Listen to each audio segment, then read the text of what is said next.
Good morning class. Today we discuss about Arrhenius equation.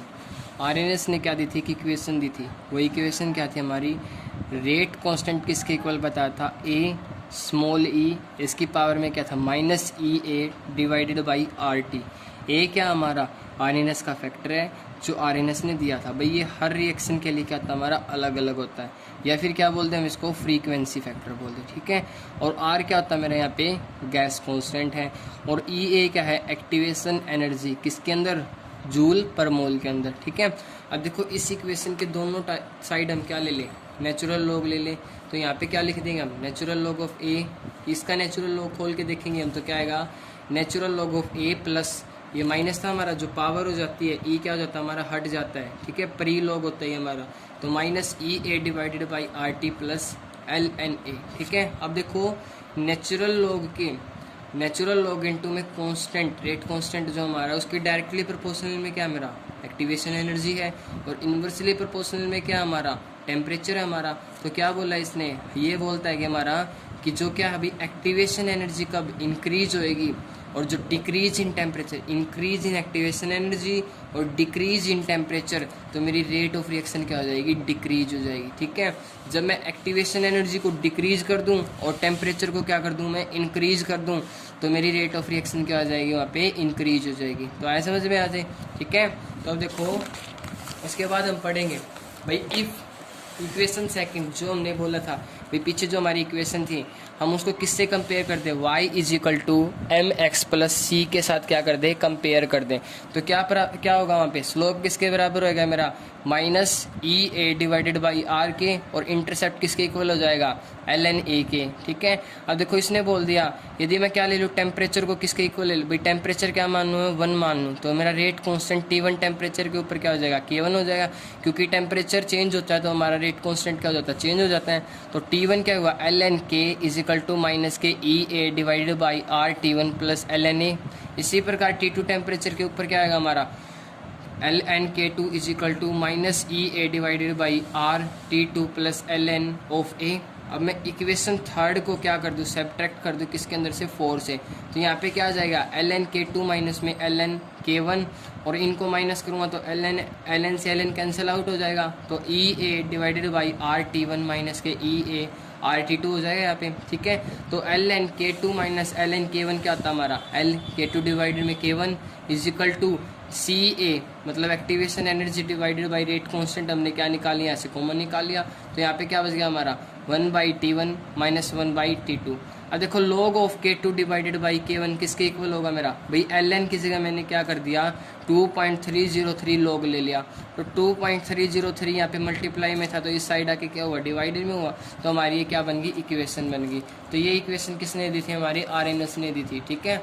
तो जब हमें क्या दे रखा हो, 2 रेट कांस्टेंट दे रखे हो, तो टेम्परेचर पूछ ले हमसे, या फिर किसी अलग अलग टेम्परेचर के ऊपर एक रिएक्शन का रेट कांस्टेंट दे दे तो सेकंड रिएक्शन का रेट कांस्टेंट निकालना है हमें, ठीक है। तो निकाल दोगे तो इस इक्वेशन से हम निकालेंगे उसे, ठीक है। अब देखो इसके बाद हम पढ़ रहे हैं फॉर्मेशन ऑफ इंटरमीडिएट। भाई इंटरमीडिएट का मतलब क्या होता है, इंटरमीडिएट क्या होता है, भाई हमारी रिएक्शन ले ली जैसे हमने H2 प्लस I2 किसके अंदर कन्वर्ट हुई 2HI के अंदर कन्वर्ट हुई। ये रिएक्शन कैसे बनी हमारी, ये रिएक्शन देखो भाई H2 को क्या लिख सकता हूँ H single bond H, I को क्या लिख सकता हूँ I2 को क्या लिख सकता हूँ I सिंगल बॉन्ड I लिख सकता हूँ यहाँ पे मैं इसको, ठीक है। तो किसके अंदर कन्वर्ट होएगा भाई जो H और I के बीच में, और H और I के बीच में देखो यहाँ से, तो ये जो बॉन्ड दोनों के ये क्या हो जाएंगे टूटने स्टार्ट हो जाएंगे, और ये जो 2 बॉन्ड बन रहे हैं यहाँ पे H और I के बीच में जो बॉन्ड बन रहे हैं मेरे, ये क्या हो जाएंगे मेरे बनने स्टार्ट हो जाएंगे, ये बॉन्ड टूटने स्टार्ट होंगे, ये बॉन्ड क्या आएंगे मेरे बनने स्टार्ट होंगे, ठीक है। तो जो इंटरमीडिएट का होता है एक प्रोडक्ट होता है जो रिएक्शन के क्या होता है रिएक्शन के दौरान बनता है और कुछ ही टाइम के लिए बनता है, ठीक है। ये प्रोडक्ट हमारा, तो अब देखो इंटरमीडिएट प्रोडक्ट से जो हमारे क्या है बॉन्ड थे क्या हो जाएंगे टूटना स्टार्ट हो जाएंगे, ठीक है। तो क्या बनेगा हमारे पास HI बनेगा। इसी प्रकार नीचे भी क्या बना HI, तो मैं क्या बोल दूँ 2HI। तो जो प्रोडक्ट था बीच में, जो प्रोडक्ट बना था हमारा जहाँ पे क्या थी रिएक्टेंट के जो बॉन्ड थे वे टूट रहे थे, और प्रोडक्ट के लिए जो बॉन्ड थे वो क्या हो रहे थे बॉन्ड की फॉर्मेशन और थी। तो उस प्रोडक्ट को बीच में जो प्रोडक्ट था हमारा उसको क्या बोल रहे थे हम इंटरमीडिएट बोल रहे थे, ठीक है।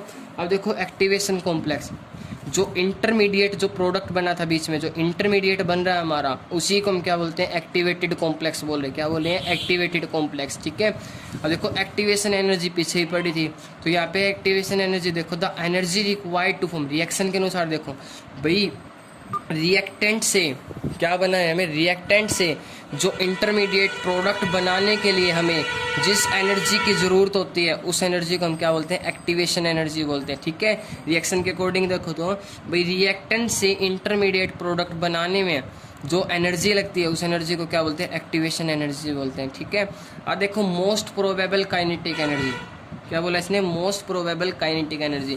तो the kinetic energy possess by the maximum fraction of the molecule. भाई देखो हमने क्या कर दिया, ग्राफ प्लॉट करे, जैसे मैक्सिमम यहाँ पे क्या ले लिया, फ्रैक्शन ऑफ मॉलिक्यूल्स ले लिया, और यहाँ पे क्या ले लिया हमने, काइनेटिक एनर्जी ले ली। भाई फ्रैक्शन ऑफ मॉलिक्यूल क्या होते जा रहे हैं, इंक्रीज होंगे, तो हमारी काइनेटिक एनर्जी भी क्या आ रही है, इंक्रीज हो रही है। काइनेटिक एनर्जी, या ऐसे बोलो भी काइनेटिक एनर्जी इंक्रीज हो रही है हमारी, तो फ्रैक्शन ऑफ मॉलिक्यूल क्या आ रहे हैं, इंक्रीज हो रहे हैं पहले, फिर क्या हो रहे हैं, हमारे डिक्रीज होते जाएंगे यहाँ पे। अब देखो एक पॉइंट ऐसा आएगा जहाँ पे हमारे जो फ्रैक्शन ऑफ मॉलिक्यूल क्या होंगे, हाइयर होंगे। भाई वो पॉइंट जहाँ पे हमारे फ्रैक्शन ऑफ मॉलिक्यूल हाइयर होते हैं, ठीक है, तो उस पॉइंट पे हमारी जो काइनेटिक एनर्जी होती है, उस काइनेटिक एनर्जी को क्या बोलते हैं, मोस्ट प्रोबेबल काइनेटिक एनर्जी बोलते हैं। ठीक है, तो ये हमारी जो पॉइंट रहेगा, क्या है, मोस्ट प्रोबेबल काइनेटिक एनर्जी, और यहाँ पे क्या आएंगे, हमारे मैक्सिमम मॉलिक्यूल्स होंगे। ठीक है, यानी कि मैक्सिमम मॉलिक्यूल्स ऑफ फ्रैक्शन होगी यहाँ पे। ठीक है, आया समझ में, मोस्ट प्रोबेबल काइनेटिक एनर्जी क्या होती है हमारी। ठीक है, इसके बाद देखो भाई, जो हमने क्या किया था कल, हमने टेम्परेचर का इफेक्ट किया था। भाई टेम्परेचर हम किसी भी रिएक्शन के अंदर क्या कर रहे हैं, इंक्रीज कर रहे थे, हमारा क्या हुआ था, जो पीक थी, जो ग्राफ की हमारी पीक थी, वह क्या हो रही थी, राइट की तरफ क्या हो रही थी, हमारी बैंड हो रही थी ना राइट की तरफ, और जो एक्टिवेशन एनर्जी थी वो क्या हो रही थी, हमारी डिक्रीज हो रही थी हमारी। ठीक है, तो अब देखो हमारे दो साइंटिस्ट आए थे, Ludwig Boltzmann and James Clerk Maxwell. तो उन्होंने सबसे पहले क्या किया था, use static to predict the behaviour of the large number of molecule. भाई एक साथ बहुत सारे मॉलिक्यूल्स हमारे, तो उनके बिहेवियर को प्रेडिक्ट किसने किया था, इन दो साइंटिस्टों ने किया था। तो according to him, decreasing number of molecules with energy higher और lower than most probable kinetic energy. हमने काइनेटिक एनर्जी के ग्राफ में देखा था, मोस्ट प्रोबेबल काइनेटिक एनर्जी में भाई मोस्ट प्रोबेबल काइनेटिक एनर्जी का जो पीक थी हमारी, उसके दोनों तरफ हमारी क्या हो रही थी वैल्यू, एक तरफ तो क्या हो रही थी ऐसे इंक्रीज होती आई थी, और दूसरी तरफ क्या हो रही थी हमारी, उसके डिक्रीज हुई थी। तो वो क्या कहता है कि according to him, decreasing number of molecule, number of molecule क्या हो रहे हैं हमारे, डिक्रीज हो रहे हैं विद एनर्जी हाइयर और lower than most probable kinetic energy. जब हमारी मोस्ट प्रोबेबल काइनेटिक एनर्जी से वैल्यू क्या थी एनर्जी की, हाइयर हो और लोअर हो। ठीक है, तो अब देखो मैक्स बोल्ट्जमैन डिस्ट्रीब्यूशन करा हुआ हमारा, ये किसने, मैक्सवेल बोल्ट्जमैन डिस्ट्रीब्यूशन करा हुआ हमारा। इसने क्या बताया था कि हमारी मान लो भाई किसी टी टेम्परेचर पे ऊपर रिएक्शन का ग्राफ ये है हमारा, तो अब हमने क्या कर दिया भाई, टेम्परेचर को 10 डिग्री सेल्सियस क्या कर दिया, इंक्रीज कर दिया। तो ये जो ग्राफ है, इसकी जो पीक थी, जो इसका लेवल था हाइयर लेवल, वो क्या हो जाएगा, एक तो डिक्रीज हो जाएगा, और साथ में जो क्या था करव, भाई पहले हमारा हाइयर पीक यहाँ पे था, अब देखो करव कहाँ पे था, पहले भी यहाँ पे आ रहा था बीच के अंदर। ठीक है, तो अब जो करव था क्या हुआ, करव यहाँ पे, करव का पॉइंट, तो करव क्या हुआ हमारा, राइट की तरफ क्या हुआ, शिफ्ट हो गया था। ठीक है, अब देखो जो एरिया इसके नीचे आ रहा था, इस ग्राफ के नीचे आ रहा था हमारा, ठीक है, वो एरिया क्या हमारा कांस्टेंट बोल दिया इसने। भाई दिस एरिया शो फ्रैक्शन, भाई ये एरिया क्या था भाई, टी टेम्परेचर था तब, तो ये एरिया क्या शो कर रहा है हमारा, क्या शो कर रहा है हमारा, this area show fraction of molecules reacting at T, यानी कि टी टेम्परेचर के ऊपर जो मॉलिक्यूल्स हमारे रिएक्ट कर रहे थे वो इस एरिया के क्या है, अंडर में आए हैं। ठीक है, अब देखो मैंने 10 डिग्री सेल्सियस टेम्परेचर को इंक्रीज कर दिया, तो मेरे नंबर ऑफ मॉलिक्यूल्स क्या हो जाएंगे, इंक्रीज हो जाएंगे। तो अब देखो जो increase in number of molecules थे वो क्या आएंगे, इस एरिया के अंदर आए हमारे। ठीक है, आए समझ में यहाँ तक। ठीक है, तो ये देखो हमने ग्राफ बनाया, किस क्या था हमारा, ये मैक्सवेल बोल्ट्जमैन डिस्ट्रीब्यूशन करा हुआ हमारा। ठीक है, अब देखो when the temperature is rise, हमने टेम्परेचर को राइज किया, the maximum of the curve, जो कर्व का maximum move to the higher energy value, and the curve broadest out that is spread to the right. भाई right की तरफ क्या हुआ हमारा, कर्व शिफ्ट हो गया वहाँ पे। ठीक है, such that there is a greater proportion of molecule with much higher energy.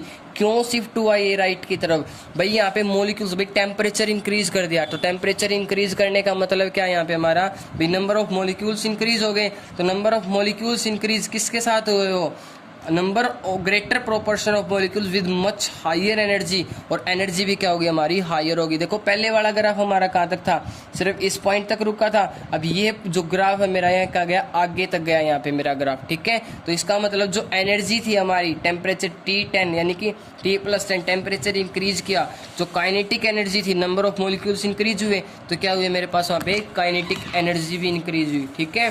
तो देखो नेक्स्ट क्या देखेंगे हम यहाँ पे भाई, increase the temperature of the substance, increase the fraction of the molecule which collide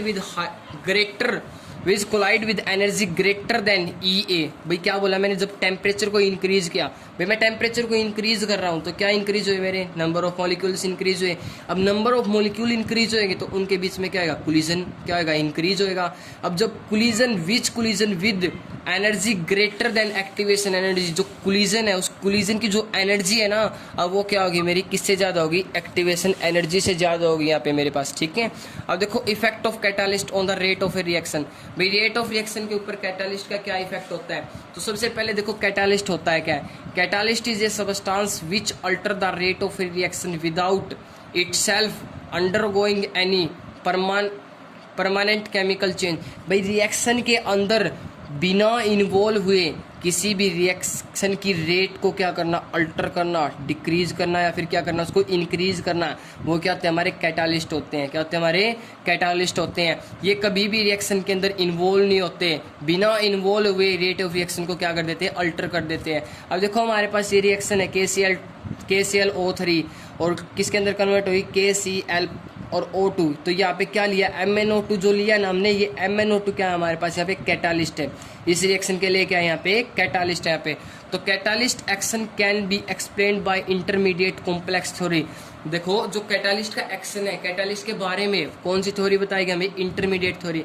तो इंटरमीडिएट थ्योरी क्या कहते हैं हमें, according to the intermediate theory a catalyst participate in a chemical reaction by forming temporary bond with the reactant resulting in an intermediate complex. This intermediate decompose to yield product and the catalyst। अभी देखो हमने क्या देखा था यहाँ पे, भाई हमने क्या लिया था, एक रिएक्शन ली थी। देखो इस रिएक्शन के अंदर हमने पीछे पढ़ा था एक रिएक्शन भाई H2 और I2। तो हमने क्या लिया था, पीछे एक रिएक्शन पड़ी थी, तो उसके अंदर हमने क्या लिया था, कैटालिस्ट लिया था। तो कैटालिस्ट लिया था तो वो कैटालिस्ट क्या कर रहा था वहाँ पे, भाई कैटालिस्ट उसको क्या प्रोवाइड करवा रहा था वहाँ पे, इंटरमीडिएट प्रोडक्ट की फॉर्मेशन में हेल्प कर रहा था। तो कैटालिस्ट का काम क्या है यहाँ पे, कैटालिस्ट क्या करता है, जो रिएक्टेंट के बॉन्ड है, रिएक्टेंट के बॉन्ड को तोड़ता है और क्या करता है, प्रोडक्ट के जो बॉन्ड है उनको क्या कर देता है, फॉर्मेशन कर देता है, ठीक है। तो जो हमारा बीच में क्या बनेगा, एक इंटरमीडिएट प्रोडक्ट बनेगा। और इंटरमीडिएट प्रोडक्ट के अंदर क्या हो रहे थे हमारे, भाई जो प्रोडक्ट के बॉन्ड थे उसकी फॉर्मेशन भी होती हुई दिखा रही थी, और जो रिएक्टेंट के बॉन्ड थे वो क्या हो रहे थे हमारे, टूटते हुए भी दिखाई दे रहे थे हमें, ठीक है। तो क्या बता दें हम, कैटालिस्ट क्या काम कर रहा है हमारा, भाई टेम्परेरी बॉन्ड फॉर्मेशन करता है, किसके बीच में, रिएक्टेंट के बीच में। और लास्ट में क्या कर देता है, जो बॉन्ड टेम्परेरी बने थे हमारे, जो रिएक्टेंट के जो बॉन्ड थे उनको तो तोड़ देता है कंप्लीटली, और जो प्रोडक्ट के लिए क्या कर देता है, न्यू बॉन्ड फॉर्मेशन कर देता है, ठीक है, इंटरमीडिएट प्रोडक्ट से। तो क्या था ये हमारी, किसने बताई थी, इंटरमीडिएट थ्योरी ने बताई थी हमारी, ठीक है। अब देखो effect of catalyst on the rate of reaction, भाई कैटालिस्ट रेट ऑफ रिएक्शन के ऊपर कैसे इफेक्ट डालता है और क्या क्या करता है वहाँ पे, ठीक है। तो catalyst provide an alternate path और reaction mechanism by reducing the activation energy. तो देखो कैटालिस्ट जिस रिएक्शन में हम देते हैं, तो कैटालिस्ट क्या कर देता है भाई, रिएक्शन की जो एक्टिवेशन एनर्जी को क्या कर देता है, डिक्रीज कर देता है, उसके लेवल को क्या कर देता है, डिक्रीज कर देगा। अब देखो एक्टिवेशन एनर्जी का लेवल डिक्रीज होएगा तो जो रेट का जो पाथ था हमारा वो भी क्या हो जाएगा, चेंज हो जाएगा हमारा सारा, ठीक है। अब देखो स्मॉल अमाउंट जो कैटालिस्ट है भाई, एक स्मॉल अमाउंट ही कैटालिस्ट क्या कर देता है, एक लार्ज अमाउंट रिएक्शन को कैटालाइज कर देता है, यानी कि उसकी फॉर्मेशन में हेल्प कर देता है, रेट को अल्टर करने में। एक छोटा सा अमाउंट ही कैटालिस्ट का एक लार्ज अमाउंट रिएक्शन को क्या कर देता है, अल्टर कर देता है, उसकी रेट को क्या कर देता है, अल्टर कर देगा, ठीक है। और जो कैटालिस्ट होता है, कैटालिस्ट कभी भी डेल्टा जी यानी कि गिब्स फ्री एनर्जी के ऊपर इफेक्ट नहीं डालता, ठीक है, नो चेंज, उसको कोई भी चेंज नहीं करता उसके अंदर। Catalyst A catalyst catalyze the spontaneous reaction but does not catalyze non-spontaneous reaction. जो कैटालिस्ट होता है स्पॉन्टेनियस रिएक्शन को क्या कर देता है, वो कैटालाइज करता है, बट नॉन स्पॉन्टेनियस रिएक्शन को कैटालाइज नहीं करता. It does not change the equilibrium. अब देखो रिएक्शन हो रही है हमारी, तो रिएक्शन के अंदर जो फॉरवर्ड और बैकवर्ड रिएक्शन होती है दोनों जिस रिएक्शन में, तो वहाँ पे क्या होता है, इक्विलिब्रियम अटेन हो जाता है हमारा. तो इक्विलिब्रियम के ऊपर जो कैटालिस्ट है हमारा कोई भी इफेक्ट नहीं डालता, बल्कि ये क्या करता है, जो इक्विलिब्रियम को अटेन करने के लिए रिएक्शन को क्या कर देता है, फास्ट कर देता है. ठीक है. अब देखो लास्ट टॉपिक हमारा इस यूनिट का क्या है, collision theory of chemical reaction. Collision theory किसने दी थी हमारी, किसने दी थी हमारी, मैक्स टेराज्ड ने दी थी एंड विलियम लुइस ने 1916 और 18 के बीच में दी थी इसने ये थ्योरी. ठीक है. तो ये थ्योरी क्या बताती है हमें, it is the basis of the kinetic theory of gas. किसके ऊपर बेस है हमारी, काइनेटिक थ्योरी ऑफ गैस के ऊपर बेस है हमारी. ठीक है. तो according to this theory the reacting molecule are assume to be hard sphere. भाई जो रिएक्टेंट लिए हमने, जो रिएक्टेंट के मॉलिक्यूल्स होते हैं, इस थ्योरी ने क्या माना, उनको हार्ड माना है.